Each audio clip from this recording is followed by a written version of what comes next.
Hello.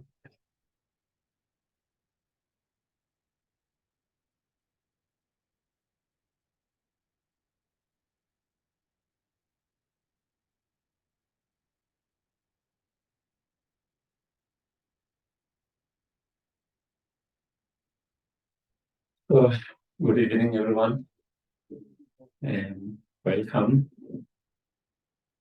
And thank you for joining today.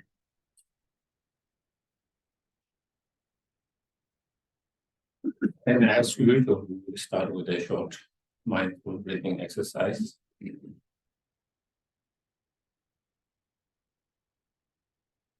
So again, make yourself comfortable, relax,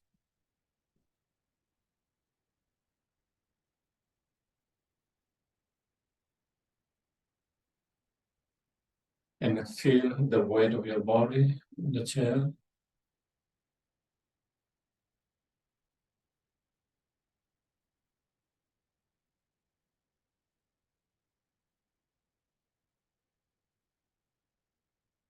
And just breathe in and out naturally.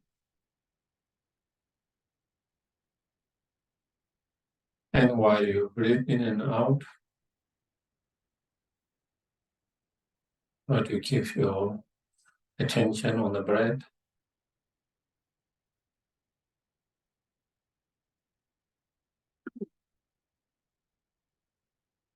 Observing or watching it mindfully.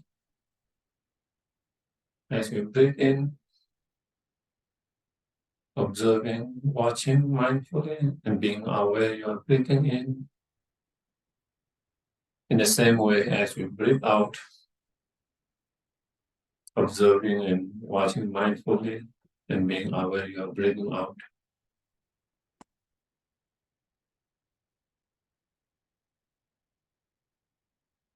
And you can count mentally if it helps with each round of inhaling and exhaling up to 10. And again, you can restart from the beginning to 10 like that.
Then we can try to have a good intentions for being here.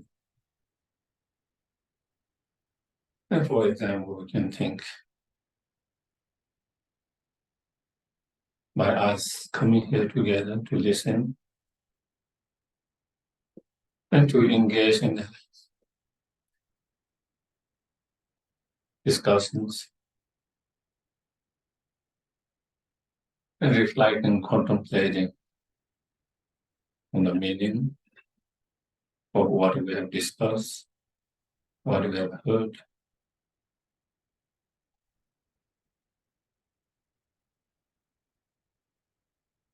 May all this become cause and conditions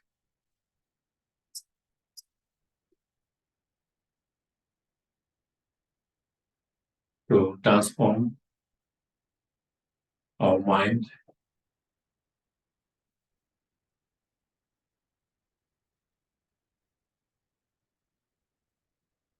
to become more gentle, kind, compassion, more patience,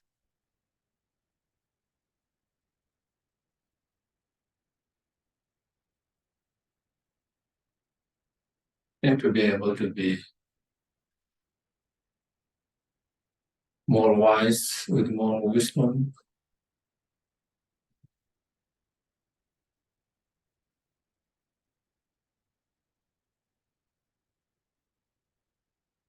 and to be able to help and benefit others as much as possible whenever possible, whenever opportunity arises.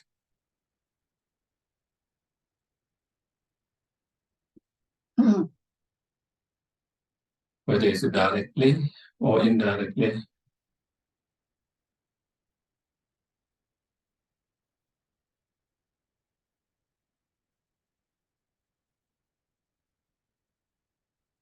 And even when you are unable to help and benefit others, when we never hurt and harms others knowingly or intentionally.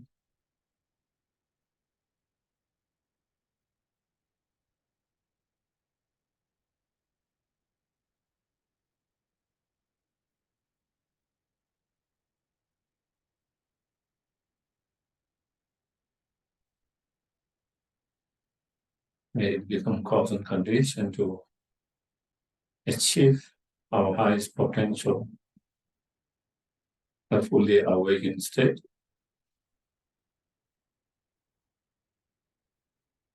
So we can be most greatest help and benefit to all sentient beings.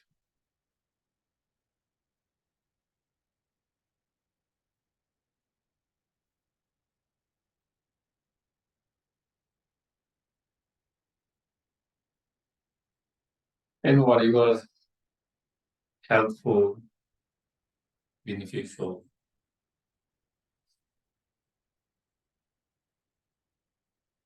tools, practice, meditations we find, may we be able to apply, integrate in our everyday life as much as possible.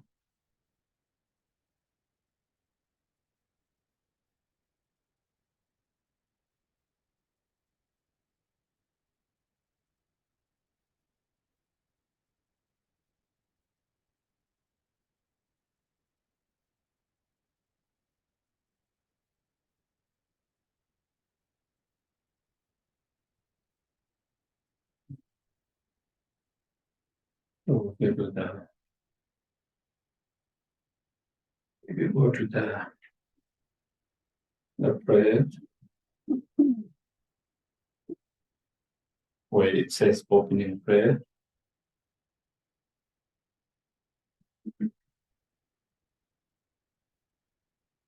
to the founder, the leader, transcendent, the one and beyond, the process, the completely perfected, fully living being, perfect knowledge and the conduct, to God and Lord and God, to bring God the human beings, to tend, teacher of God's human beings, to do completely and fully living one, the endowed transcendent destroyer, the origin of the girl who shot down many prostate many organs, drugs of every to the founder, the endowed transcendent destroyer, one of the fourth destroyer, completely perfected, fully living being, perfect knowledge and conduct. To God, let no one supreme God, the human beings, and teacher of God's human beings, to you, the complete and fully awakened one, the endowed transcendent destroyer, the glorious hunger, the sincere from the shelter of claim, exhausted and all things for practice. To the founder, the endowed transcendent destroyer, the one founding, the full destroyer, the completely perfected, fully awakened being, perfect in knowledge and God and God to him, supreme God and human beings within, nature of God and human beings, to you the complete and fully awakened one, the endowed and destroyer, the glorious comforter, the substitute from Shaka flame, I prostrate make offerings for refuge. This one we can chant in Tibetan. So,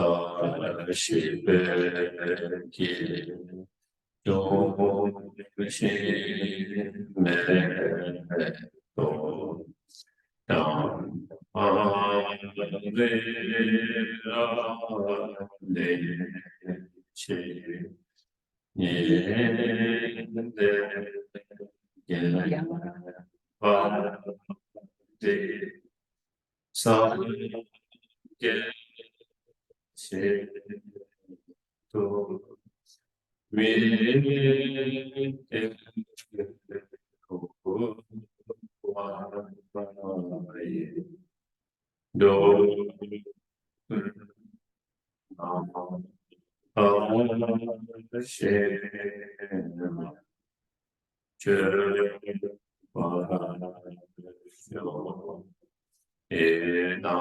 Guru Mandala Ataya.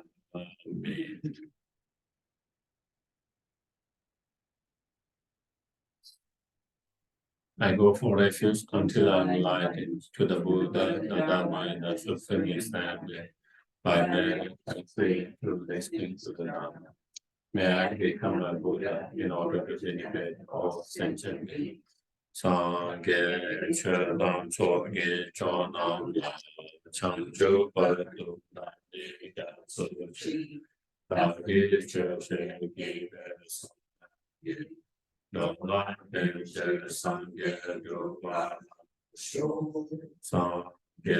Sasudan Sangye Chonam Changju Padu Nani Gatsuchi So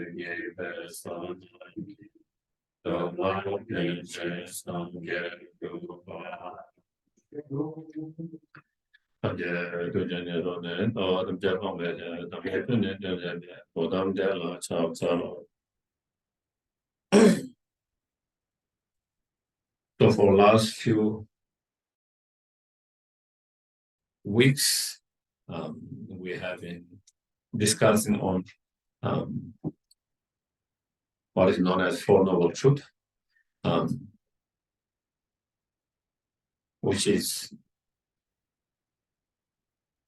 the first teaching the Buddha gave after his enlightenment, and one of the most the foundation practice for all the different Buddhist traditions.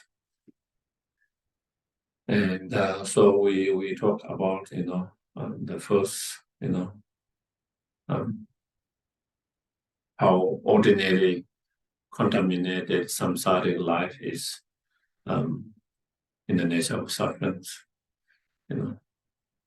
and the reasons why such samsaric ordinary life is full of suffering, is nature of suffering, is because of the cause, because it's the result of contaminated actions and defilements, which are disturbing negative emotions due to all of that, such as strong anger, hatred, strong attachment, ignored, and so forth. And then that is the cause, the noble truth of the origin of the cause. And then we spoke about whether there can be end to such suffering. And then the Buddha said, the suffering can be ended. You don't have to suffer. There's a cessation. There is a cessation to the suffering. One does not have to suffer. It can be ended. So the third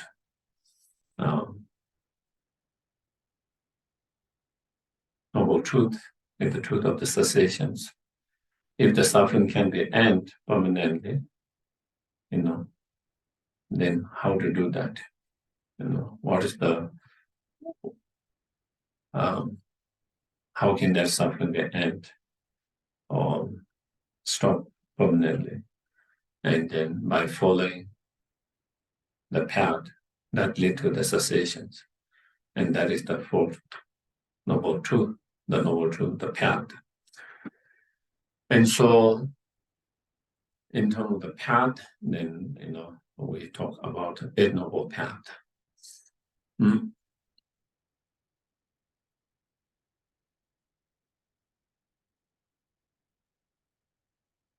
So in terms of the Eight Noble Path,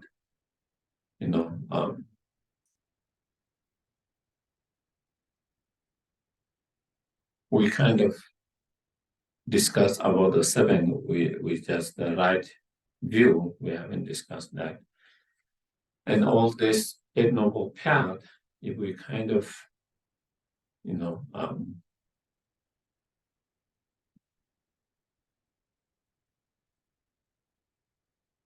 contents, then it can be contents within the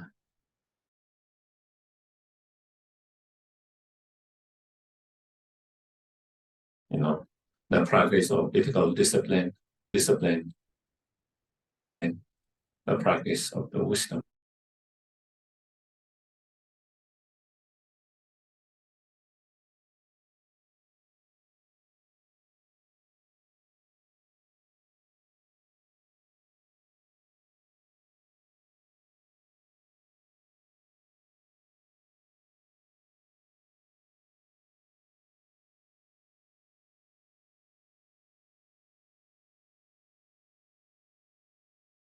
Right speech, right action, they all are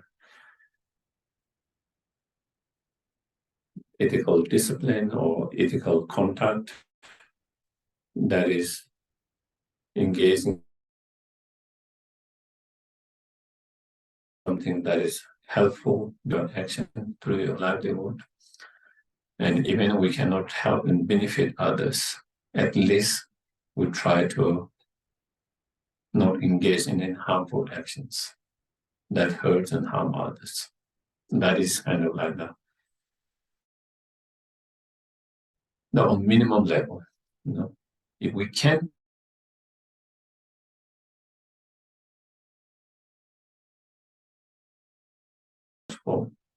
whenever opportunity arises, And whenever it's possible, try to be help, benefit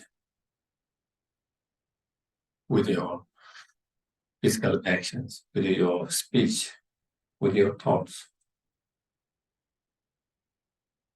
Sometimes we might not be able to help and benefit. Even if you cannot help and benefit, at least try not to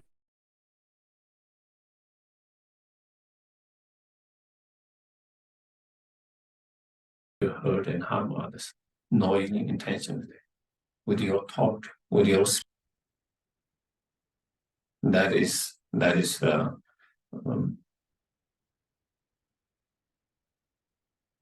just as we don't want to be hurt by others, harmed by others. By that understanding, nobody wants to be hurt and harmed. And so just as you want others to treat you, we try to treat others.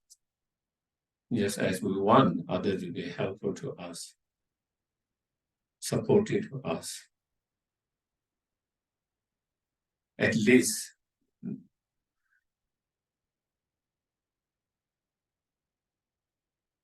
so it says internet might have been unstable here. I don't know. Geshe, it's been cutting out a little bit, but okay. Yeah, we just have to hope for the best. There is nothing we can do. Line is stable. So just as we want others to be helpful, beneficial, and even they can't be helpful and beneficial, we always hope them not to harm and hurt us. That's what we expect from others. If we expect more others from that, also that's how we try to treat others. Just as you expect and hope others to do that, that's how we try to do to others. Try to be help beneficial when you cannot, at least not hurt and harm. So that is the part of those 3 trainings. Among the 7, the 8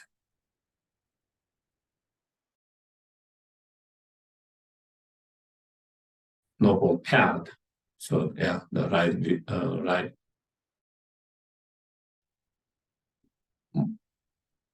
details in each of them. So here I'm just kind of touching on them, without. And then next it comes on, training your mind or disciplining your mind,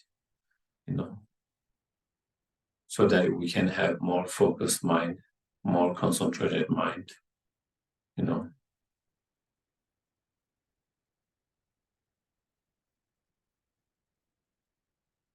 more attentive mind. And with that kind of strong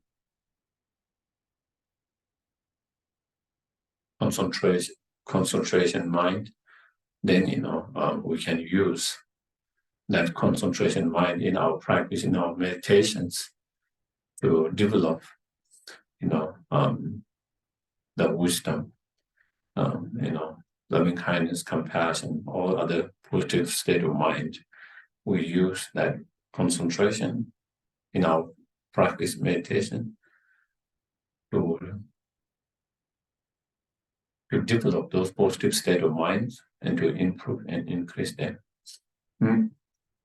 So as a part of that discipline in the mind, then there is the right mindfulness, there's the right effort, and there is the right concentrations.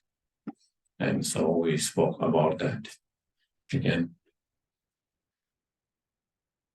Whatever we do in our life, whatever activities, of course, when you are trying to meditate, practice, of course, but even when every day, whatever different activities we engage into every day, try to do with concentrated mind. instead of trying to do with distracted mind. If you are able to do whatever you try to do with a concentrated mind, with the less distractions, you will be able to do the things better. Even your everyday activities, job, everything's.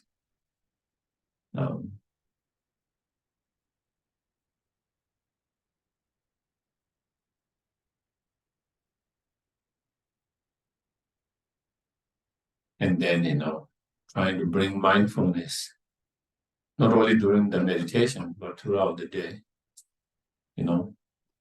When we try to eat, we'll try to eat with more mindfulness. When we cook, we try to cook with more mindfulness. When you clean, you try to clean, whether you are cleaning your dishes, whether you are cleaning your house, trying to do that with more mindfulness. Even if you are watching a news, if you are reading a book, trying to do with more mindfulness. Even when you are walking, hiking, running, whatever, trying to be mindfulness in that, trying to be mindful of what you are doing, And when we interact and communicate or interact with others, trying to bring mindfulness in that. If we bring more mindfulness, we will be able to interact better, communicate better. When we are not mindful, sometimes we say things that we don't mean or we regret or that hurts and harm others, even though you don't mean to hurt and harm others because of the choice of your words or because of the way you said it. If we are more mindful, we'll be more careful with the word we use, the way we say, because your intention is not to hurt and harm others. Your intentions, but sometimes even we don't have that intention because we are not mindfulness. Sometimes things slip from your mouth, and you like to take it back. You cannot take it back now. It's already out there. You wish you could have made the better choice of the word, or even the tone, or whatever. And if we're more mindful, probably will not have made that mistake less. But which we regret later, And so trying to bring mindfulness, mindful of your thoughts, being mindful of your speech, If you are more mindful of your speech, we will use speech which are more kind, gentle, positive, instead of, more harmful. Same with the way we show up with our physical behavior, actions, and thought, also thought.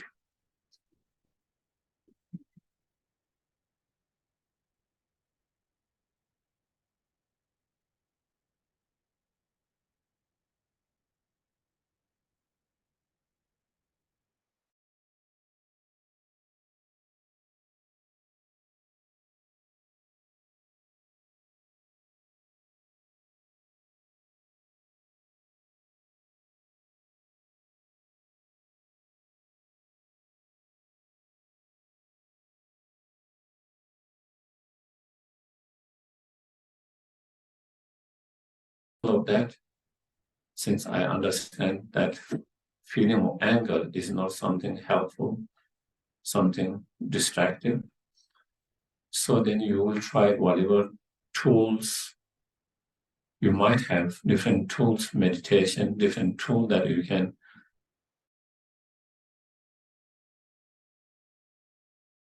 to kind of calm that feeling of anger, fuel to it and making it more stronger, And a lot of time we're feeling the anger, but we're feeling that. And we're not aware that feeling that. And then it creates a lot of problems and pain, sufferings. But if we are aware at the very beginning, when you are just started to feel it is not so intense, strong, you just started to start to feel that energy, the feeling of, for example, just anger. And then, in that moment, whatever different technique, meditation tool you have to it, calm it down, and not giving fuel to it. Instead, putting water to that, the boiling, that feeling of anger. And also it can kind of calm down, subside, and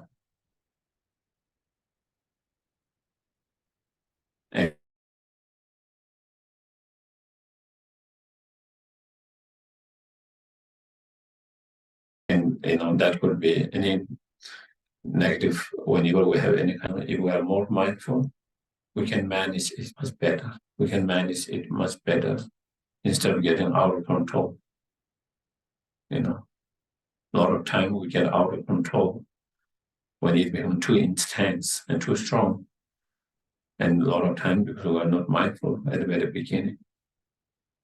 So, try and be mindful, all the time. All the time.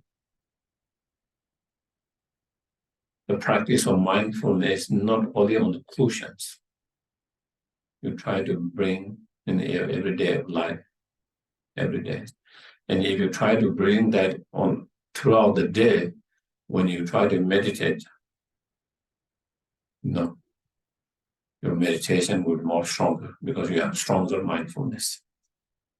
Because it's not like you have trained your mind to be mindfulness only for 15 minutes, 10 minutes when you're cushions, but you have been training throughout the day, So even you are not on a cushion, but you are meditating throughout the day, while you are cooking, preparing, washing, you are still meditating if you are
through that mindfulness and alert or introspection mind, which is trying to time checking your thoughts, what I'm thinking, what I'm doing, checking your speech, checking your actions when you interact. And through that, mindfulness and introspections, then when you have strong mindfulness, strong introspection, then your concentration can be much more stronger and better. So it's help to develop higher level of concentrations. Higher level of concentration, it helps. And in order to have strong high level concentrations and strong practice of mindfulness. Of course, we need a effort, discipline practice, more consistent effort with effort. Like in everything, consistent is important. Whether you're trying to take care of your physical health, you're trying to do, whether it's an exercise, whether it's a diet, whatever, to keep yourself fit, healthy, consistent, important. It's not like you do very much, a lot of exercise, a lot of going gym, and many hours for a few months, and then you give up and don't do. You cannot retain that. The consistent, even if you don't do so many hours, even if you do 20 minutes, half hour, consistent is the more same with practice. That consistent, kind of consistent and discipline, we need some perseverance, effort. At the very beginning, you need some perseverance and effort to develop certain discipline, to develop certain consistent, Once we have been able to develop such consistent discipline through effort at the very beginning, then you will be able to find, no matter how busy you are, no matter what, you will always be able to find the way to continue to practice, meditate. And through that kind of consistent effort and discipline,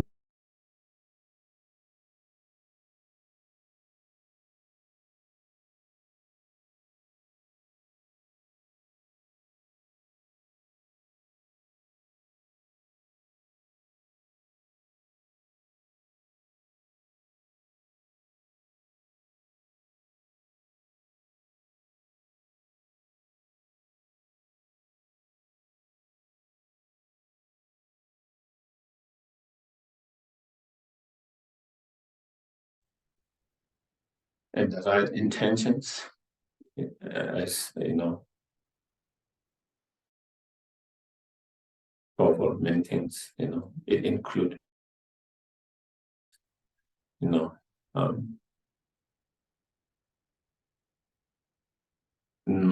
being, in a strong attachment or attached to, unreliable, unstable, temporary, samsaric experience and excellent and so forth. Instead, having a strong aspiration and wish to the true liberation, cessations, freedom from all the delusions. What you call denunciation mind. It also includes, the attitude of true love, compassions, concerns for others, love and compassions. So those are part of the right intentions. And we kind of discussed a little bit last time. And then, right view. In the right view. So the right view here is, the selflessness, the idea of the view of selflessness. So the Buddhist view is that there is no permanent self. There is no permanent self. The self is impermanent. ever changing, transitory. There is no such as permanent self, so it is empty of permanent self. There is no permanent self. There's selflessness.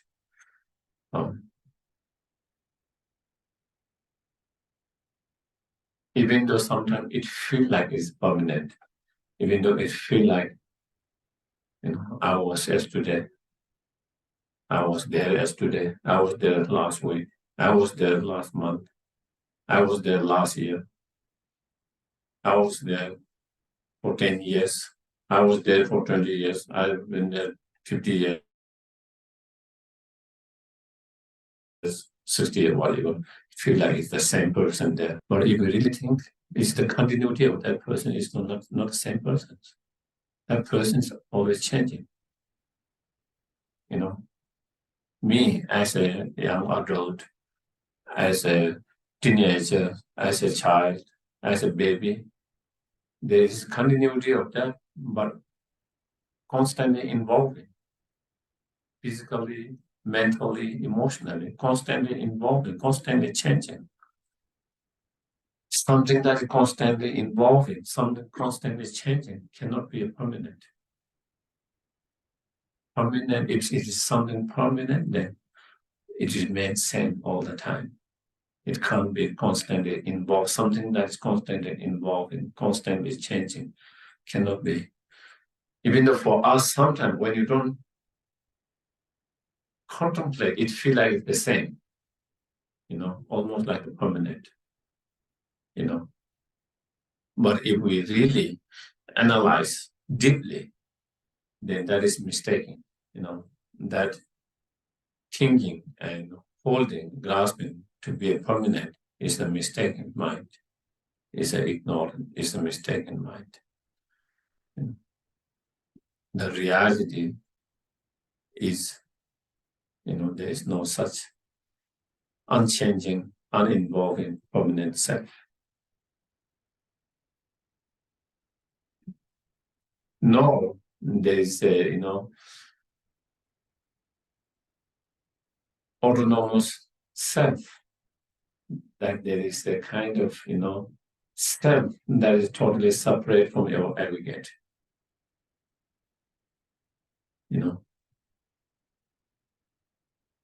When you think of our aggregates, whether it is our physical body, our feelings,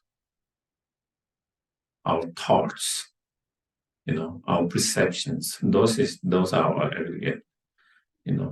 Those are the what make us the self. And again, even though sometimes we feel like, there is a sense of self that is totally separate from those aggregates, totally independent self.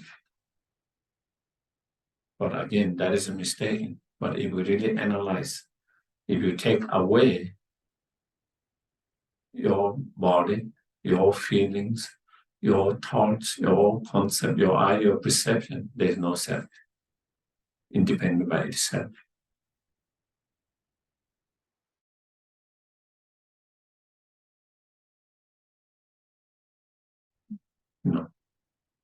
Independently.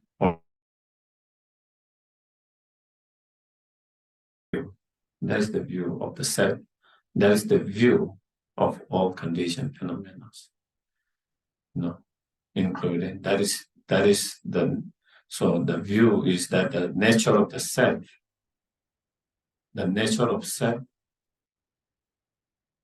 is non-permanent, impermanent,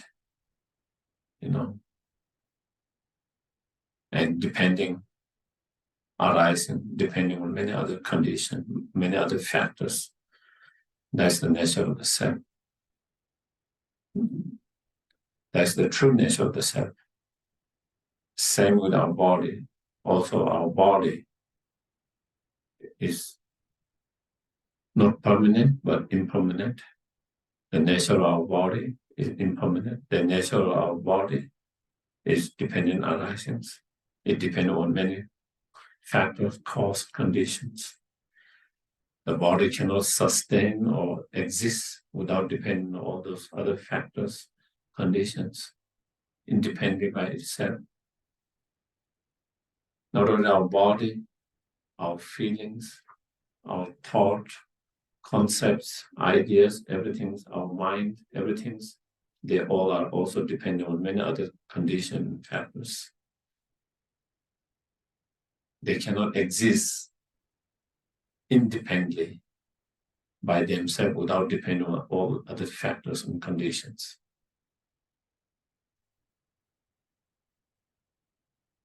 And they all are, that is the nature of them, that is the true nature of them, as well as those are the nature, impermanent nature. They all are involved in changings due to many cause and condition factors.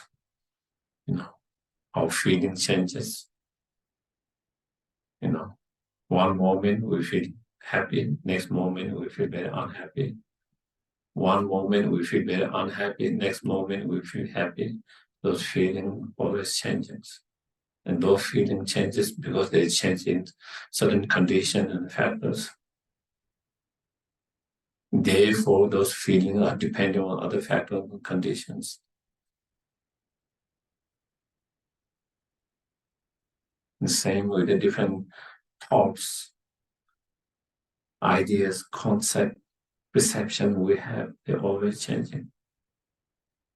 One moment we feel like this is nice, next moment we feel like it's bad, not nice. One moment we feel like it's bad, next moment we might feel like it's good. One moment we feel like it's right, next moment we feel it's wrong. One moment we feel like wrong, and next moment we feel like right. Constantly changing. Why it changes all this thought? Ideas, concept, perception, because there is change in many factors, conditions. When there is change in those factors, your ideas, that is depend on those condition and factor changes as well. So again, very impermanent, the nature of the very impermanent. So therefore, the nature of all these condition, phenomena, or objects, the true nature of them is impermanent and dependent on lives. And that is the right view. That is the view.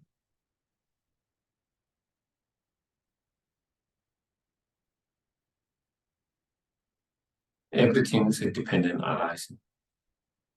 Interconnected, interrelated. Nothing can exist independent by itself without depending on other factors, conditions, and so forth.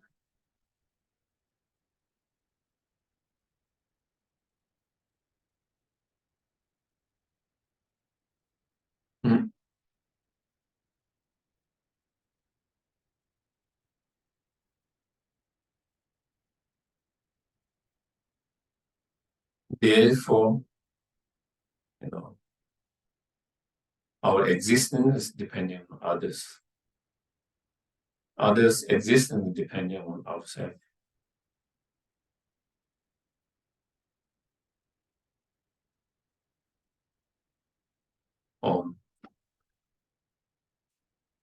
Therefore, because we are dependent on each other's, our existence, our happiness, our success depend on each other's. Therefore, we have to take care of each other's.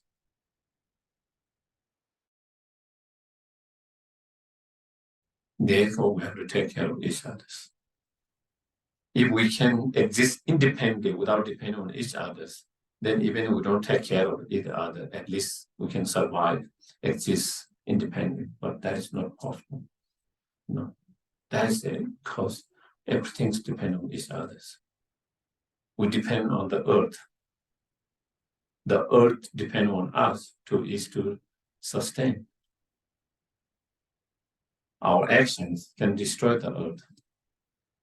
By destroying the earth, we destroy ourselves. That is how interconnected, interrelated.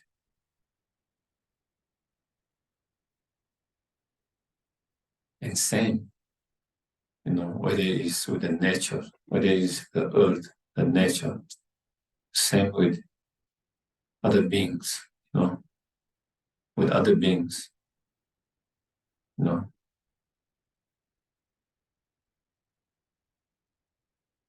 we all directly, indirectly, somehow contribute, for well-being, for comfort. A lot of the things that I enjoy in my life for my comfort, my well-being,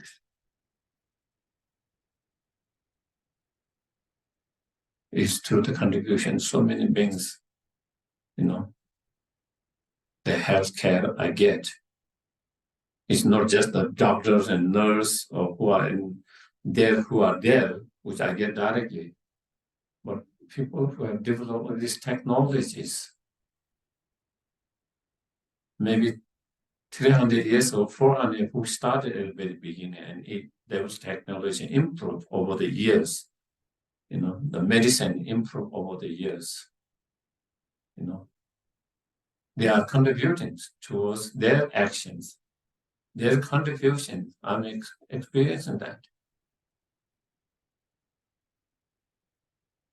Sometimes we don't, so that way, in that way, people who produce the medicine, the drugs, the technologies, the schools that produce the doctors, nurse, all of that. If you go, so then there's just for my health, there's so much contributions. It's not just the doctors.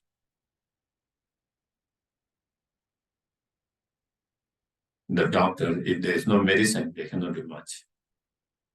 If there is no treatments, whatever technology they use, if they were not there,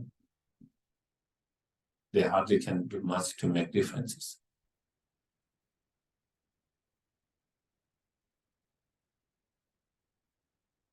Even doctor cannot be a doctor if there was no school.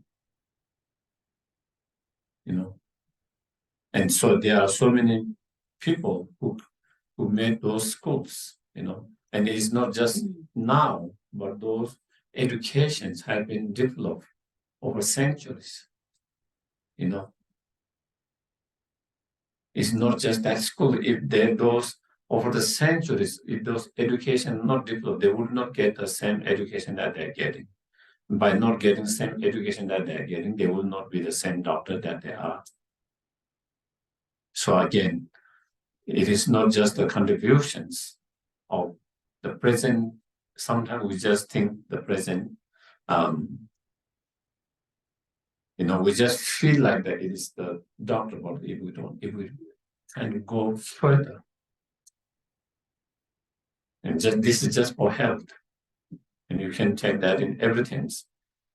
Education we get, the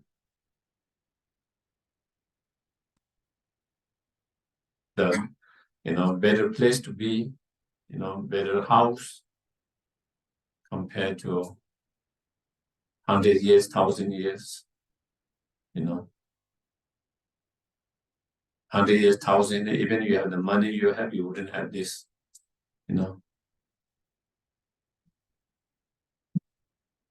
You wouldn't have all the, the heaters when it's cold, AC when it's too hot, you could have the money, but you couldn't have because those technologies have not been developed. So you cannot get the comfort from that, convenience or comfort that we get from that, even if you have the money. And so when we look in that way, then we understand, how. And those, whether all those different improvement that has been made, whether in medicine, whether in the educations, whether it is a way the life standards, all of that, It's not only there are people who invested, there are people who have the mind to create them over the so many years and in improving, updating better and better based on the previous ones, And then there are people, normal workers who even though they are not an investor, even though they don't have that, they are not the designers or that, but who work to make it happen. So again, if you look in that, it's almost the whole world is involved to make our life better.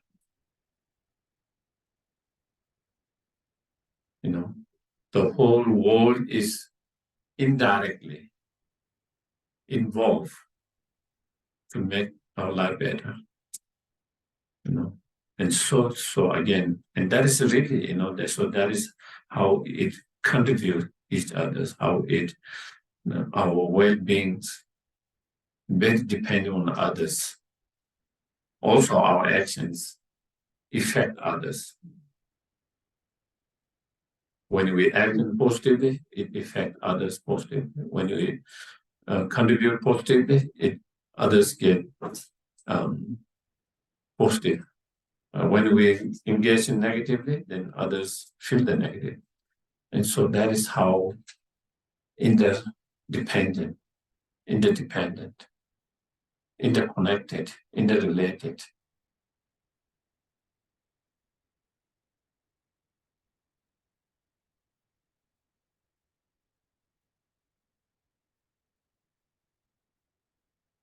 When people around us are kind, compassionate, peaceful, caring, we feel that energy.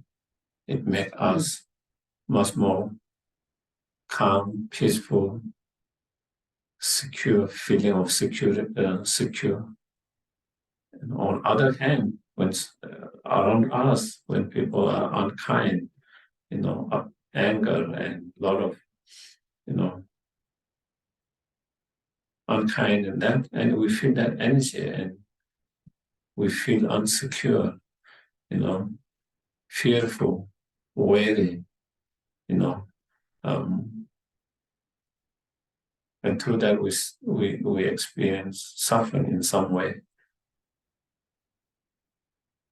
Not only from there, same thing when we are kind, compassionate, caring, but it's a sentient being from animals that is around us, they feel that positiveness.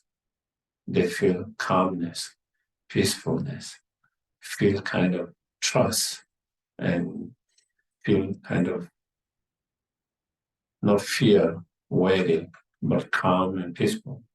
On the other hand, when we become very, upset and angry and frustrated and impatient and all of that, then again, people around us feel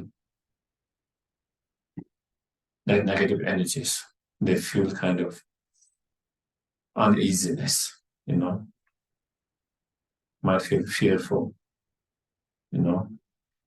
feel insecure, undisturbed. So that is how we affect each other, positively, negative, because it is interconnected, interrelated. If it's two individual, totally unconnected, unrelated, totally independent, then it would not affect that way. But since we are connected, interrelated in so many ways, we affect each other in that way.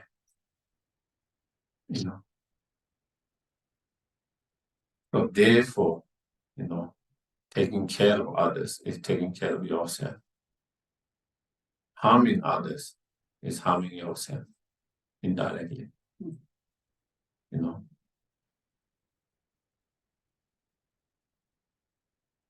When I harm someone, that person disturbed, upset, and then I create conditions to get harm from that person. Do you get it? Because that person is now very disturbed, agitated. And when someone is disturbed and agitated, you create a condition, the potential to get harm to yourself. On other hand, when I make that person comfortable, peaceful, calm, then you create environment to receive less harm from you, less potential to receive harm, instead more potential to receive help, benefit. So therefore, because of that interconnectedness, because of that dependent arisings, therefore,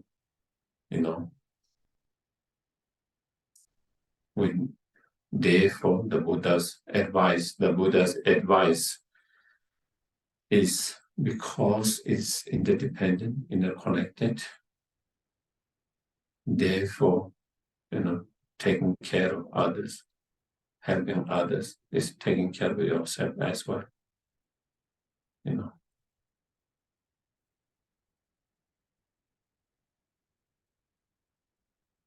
And generally, when the country prospers, the people in that country get the benefit. When the countries does bad, in crisis, then people, citizens who are in that country feel that, and so similarly, taking care of around yourself, the others is, also taking care of yourself. So that is because of that view, then based on that view, the contact, the behavior, the actions of compassion and loving kindness and concern for others and helping, benefiting others, that kind of attitude and that kind of actions is, based on that wisdom, understanding the right view.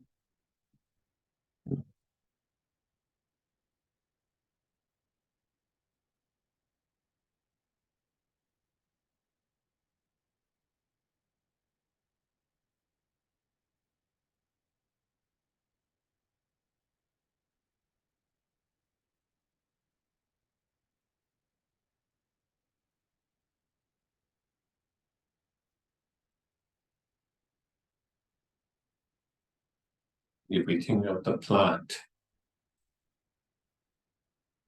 or in the dependence of the plant,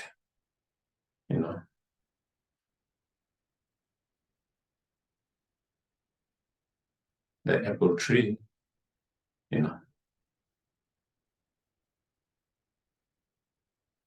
is very dependent on so many causes and conditions, not just one, but multiple causes and conditions. There's the seed.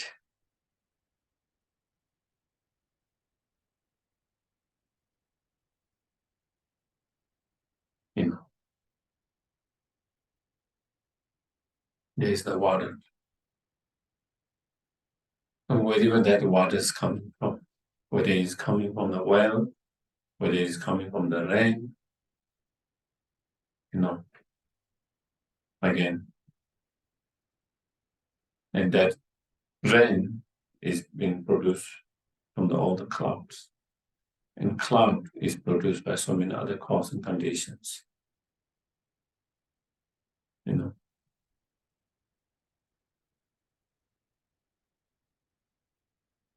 There's the fertilizers, whether you put extra fertilizers or is there a natural fertilizer within the ground from falling the leaves or other things, a lot of that makes, and the heat, how many light, whatever.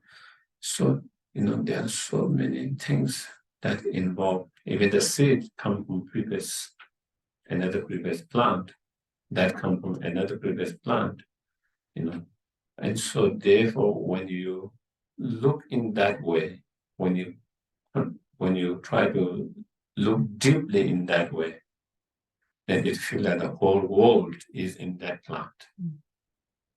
The whole world is in that plant. And that is same with everything. That is a little bit more easy to understand with that. But that's same if we try to look with that kind of eye and contemplate an eye, and all phenomena, all objects. It's like all objects are being produced or arises, come in existing by depending on so many multiple cause and conditions.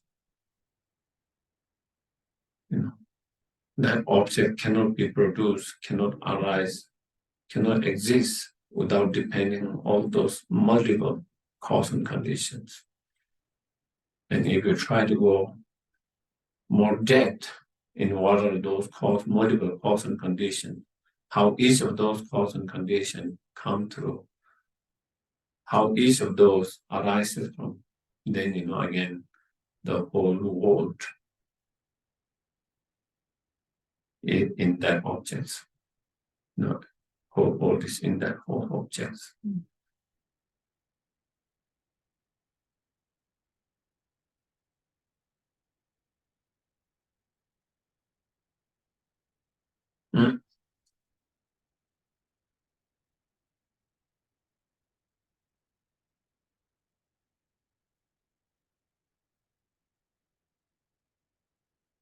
Just like that,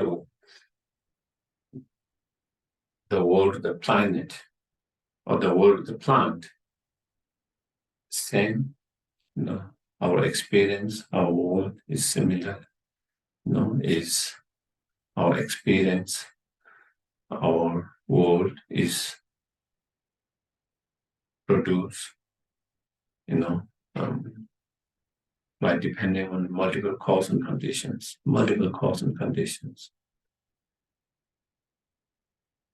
If we recognize that, if we are aware and recognize that,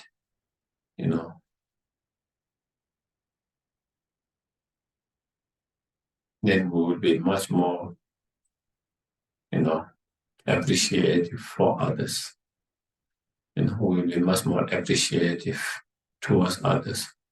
We will feel much more feeling of gratitude to others. We will feel much more kindness of others towards us. But when you don't think that way, then it feels like everything comfort that I experience, every success I experience, every joy, happiness I experience, feel like, I've done myself. I don't need to give credit to anyone. I work hard, it's by myself. That's how we feel sometimes. I work very hard to earn and to achieve all of this. There's no one for me to give credit or feel grateful when you don't think deeply. But if you think deeply, as I just mentioned, we are able to achieve whatever success, whatever happiness, whatever joy, whatever fortune, whatever goodness that we have been able to achieve. Of course, there is our own hard work. There is that contribution. Definitely, there is that, our own hard work and all of that. But also, it's not only that, as there's a multiple cause and conditions. The whole world is involved there. And when we understand that, then, we become less self-important, less selfish.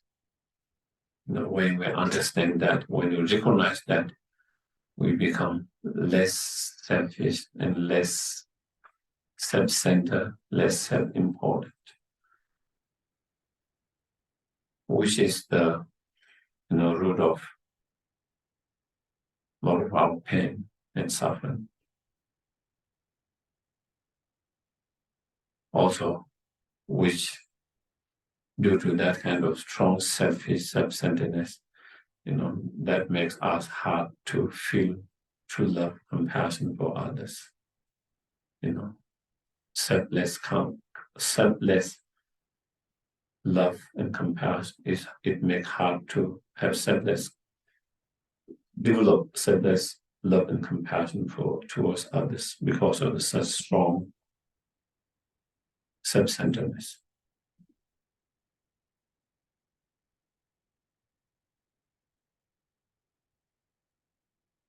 So that is the right view, of dependent arising, dependent originations. How everything is dependent arising, everything's dependent originations.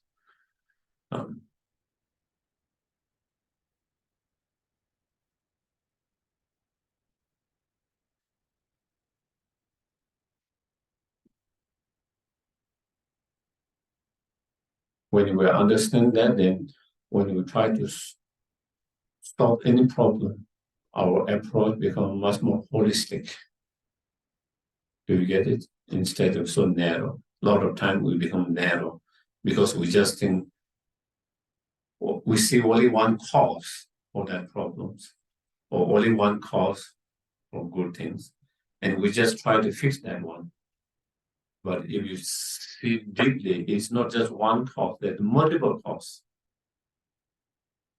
for negative, something to go wrong, something to go bad. Also, there's multiple causes for something to be successful and good. And when you try to take care of all factors, not just one factor, one cause, but many all factors, then it becomes more holistic view. It becomes, when you are able to find a solution and solve problem, it becomes lasting and better solutions. Otherwise, we fix one problem, for temporary it feels like, then we break down again. Again, it feels like that. Again, another breakdown because each of those parts are breaking down because we didn't take care of each of them, everything. So the solution becomes very temporary, instead of being much more lasting, holistic approach. But when we have that understanding, then it will help to see much more broader and to deal with that much broader holistic, because you see multiple cause and condition for everything. So I think today I will kind of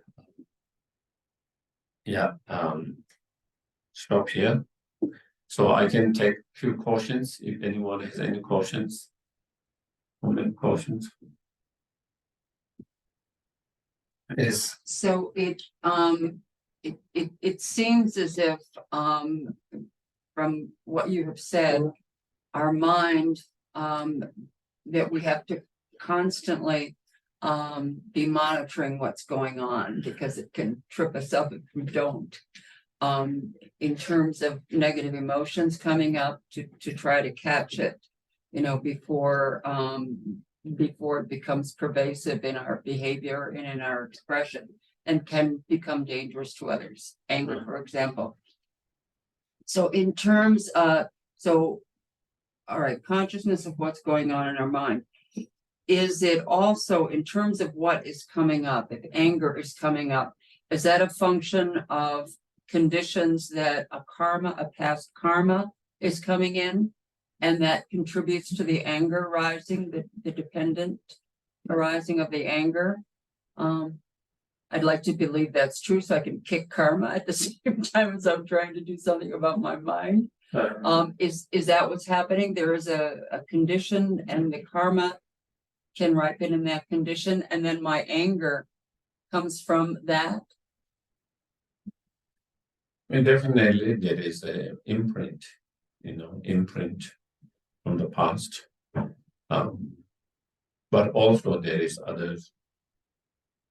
As we just mentioned, it's not just one condition, one factor. There are many conditions, many factors. Definitely, karmic imprint is one of the factors. But then, coming in contact with certain objects is another factors. And then our perception or interpretation of that situation or that person also can be factors, Right. Right. Yeah. The way you see the situation, the way you interpret it, the way you that can also be another factors. So there can be many factors that give rise to that feeling, such as anger. So again, karmic seed is only one of the factors. Okay, because I'm thinking when anger comes up, it's not an isolate, there's, someone there whose, characteristics perhaps trigger something. And then, instead of looking more deeply, it's easier just to get angry and to try to sort things out that way. And of course, anger never sorts anything out. Okay. Thank you. That's helpful.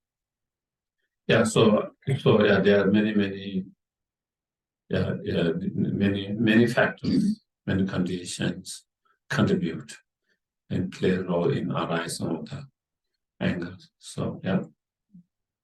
So even there is a karmic seed, if we try to change some of those conditions and factors, maybe it might not arise so strongly. And, even a karmic seed is there, instead of seeing it as something negatively, if you are able to interpret and see something positively, maybe it might not disturb you and upset you so easily, and so sometimes is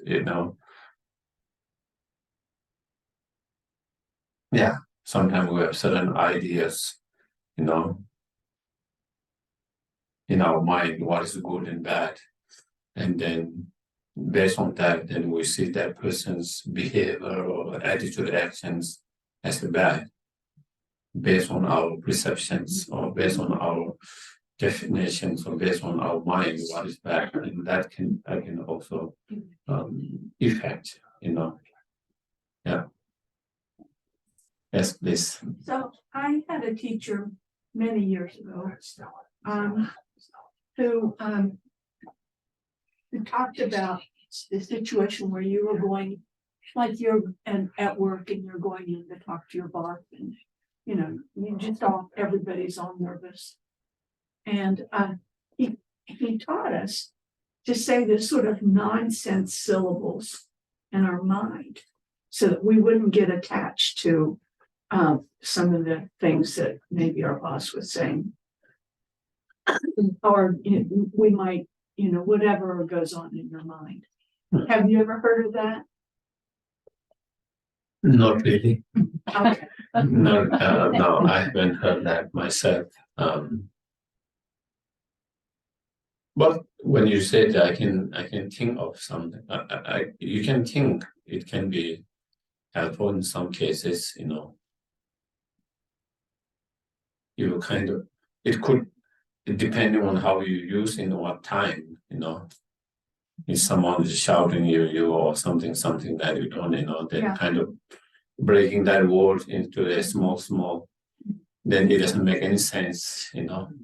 Like if you break all these sentence, each of the word here and there, then it doesn't make the same sentence, same sound, same things.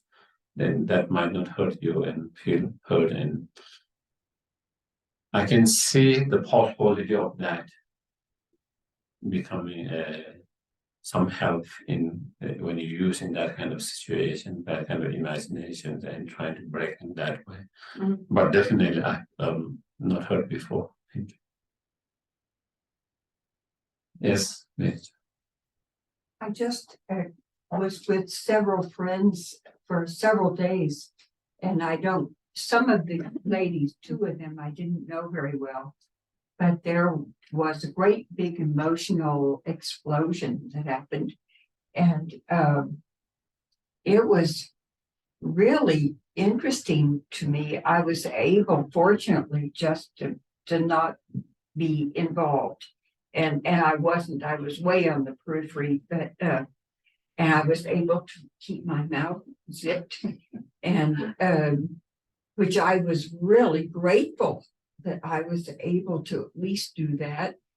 But it seemed like these other people were quite mature and so forth, but they were sort of stuck in this idea that about blaming, like it's her fault because she da da da da da or whatever. And I think a lot of our culture gets kind of stuck there in that sort of blaming and criticizing instead of feeling like, compassion, I guess. But I was certainly grateful for the teachings, these and others that have been really, really valuable. But it does seem like our culture here is kind of, I don't know the word, but we keep kind of shooting ourselves in the foot, trying to make things better, and then we make things worse, and kind of like that. Yeah, I don't know, I think definitely I do find, and I think again, there is some good side and negative side, but I do find in this culture, people are very opinionated and feel like they have to express and say it. I think sometimes it's helpful, but I think sometimes it's not helpful. Because we all have people, and so now there is also the computers also saying yes, opinion as well. So the main thing is, again, mindfulness, thinking, well, I have my opinion, but it is beneficial for me to express it. I think that is not about what I feel or what I see, but it's more of by expressing it, by sharing it, is it going to help or is it going to make things worse? I think that should be, if we feel like, yes, I have different opinion. Yes, I don't agree that. But by sharing, by saying that it is not going to solve the problem, but it is going to make more things better, just keep zip, and keep the opinion in yourself. You don't have to express that, Of course, when it is important, sometimes by expressing it, it can be helpful, beneficial to solve, to understand, and so that it would be another. And so I think maybe, and I think like sometimes people doesn't take the time to really analyze whether it's helpful or not. They just feel like they need to say it, regardless of how others feel or not, There's some sense of feeling I have right to say what I feel, That is how I feel it, and I have to say it, and I have a right to say it. Doesn't matter if it hurts you, doesn't matter if things get worse. And I think that approach might not be the best approach, I think that, I think, so I do feel that seems to be quite strong. And I don't know, maybe even in education, I don't know, you are encouraged to express your opinion. I don't know, there is something also that all of that, but definitely I do feel when I compare two cultures, there seems to be that. In my cases, in our culture, of course, it is not that we don't have opinion. Everyone has opinion. Everyone has their own, but most times they don't if they feel it's not, you know, helpful, important, they will just keep for themselves and not say it, you know, because by saying it, the conflict get more stronger, because and then it's slowly starting to blame each other and all of that, you know. So it's like giving kerosene on the fire, putting the fuel and things. So I think, yeah. And also I think in the meetings, sometimes I feel that things done more, you know. Here everyone feel like they have to say something. So everyone says something, it takes a lot of time, you know. And sometimes you just say because you feel like you have to say something. If you don't say, you feel like you are not contributing. And even though you doesn't have anything really contribute to say it, but you have to feel. And it seems to take a lot of time. But like in the model, in that, you know, if they do have really, you know, if someone says something and if I agree with that, then I don't feel that I have to say much. You know, I agree. No, if I don't agree that there is, I must say something. But otherwise, I don't have to feel like I have to say something and take the time. You know, and so I think there is that also slightly different of that. Here's some culture really feeling like you need to say something. And there is also that. So I think Let's have a question on Geshe. yeah, there is lots of sound. So anyway, I just wanted to remind everybody that next Thursday will be Geshe's last discussion or talk. And after that, we'll continue with a new speaker, but Geshe will be going on his world tour. And next Friday morning, we're hoping to get a small group together to go and have breakfast with him and say goodbye to him. That's great. Formally, so keep that in mind. That'll be out in the Big Love newsletter too. That I send via email. And also, before you hit the door, this lady has made brownies and brought them in, and we've got them right here. So grab a brownie. Thank you.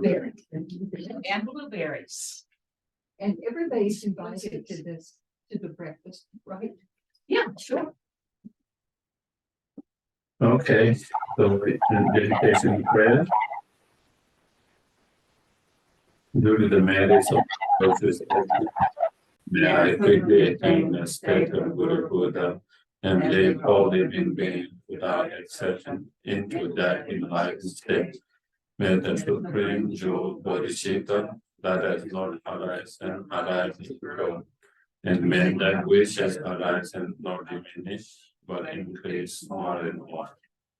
The wish granting, wish fulfilling jewel, source of every single benefit and happiness in this world, to the incomparable kind in the Jatul, and beseech, may all your wishes be spontaneously fulfilled.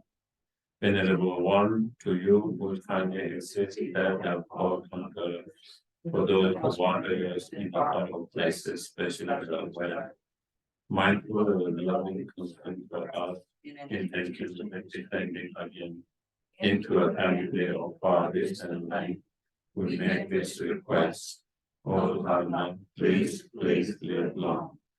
Fearless teacher, may assembly of children of victorious ones, serve our guidance for the of Buddhas, victorious Lord of Father and Son, along with the lineage masters, all the objects of refuge and infinite planes.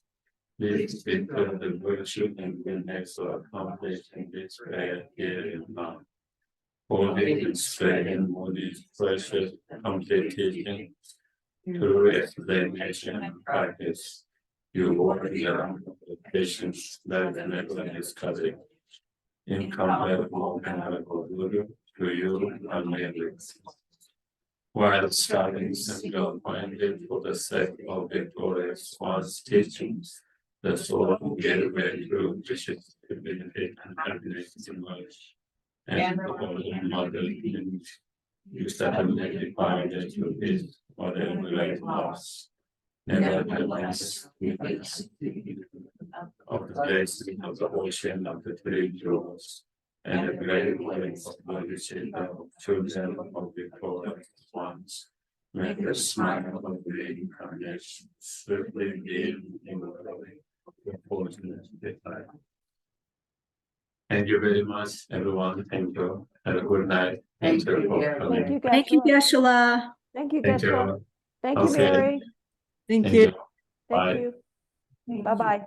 Bye-bye.